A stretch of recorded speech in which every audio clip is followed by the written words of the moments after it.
What's something you used to love that went viral? As quickly as viral trends come, they're gone. When things are viral or popular in our culture, they have a lot of value at that time. But as soon as they aren't popular anymore, they lose that value. We sometimes see ourselves in the same way that we view viral trends.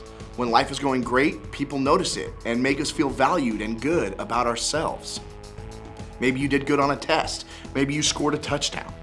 But when the positive attention and compliments disappear, we don't feel as great about ourselves.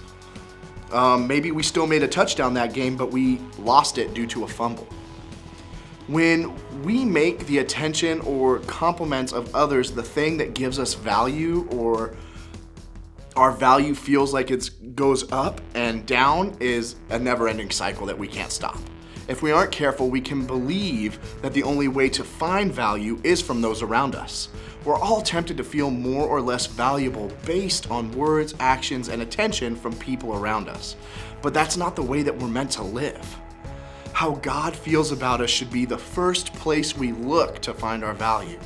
About 2,000 years ago, a man named Luke wrote down a conversation about value that Jesus had with a group of religious leaders known as Pharisees. Jesus spent time with people who weren't valued at that time, and the Pharisees questioned Jesus about his choice of friends. So Jesus told them a story. If a man has 100 sheep and one of them gets lost, what will he do? Won't he leave the 99 others in the wilderness and go search for the one that is lost until he finds it? And when he has found it, he will joyfully carry it home on his shoulders. And when he arrives, he will call together his friends and neighbors, saying, "Rejoice with me, because I have found my lost sheep." In Jesus' time, sheep were very valuable. So Jesus told a story about a shepherd who went after one lost sheep, even though he had 99 other perfectly good sheep. When the shepherd found the sheep, he was so excited that he celebrated.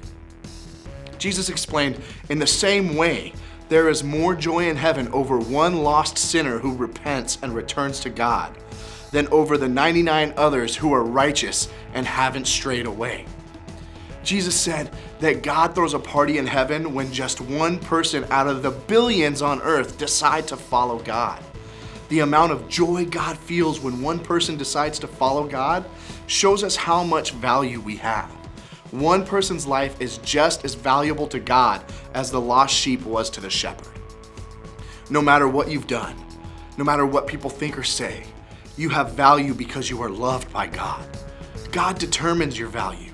When we put what God says about who we are in first place, we'll find it easier to be confident in our own self-worth.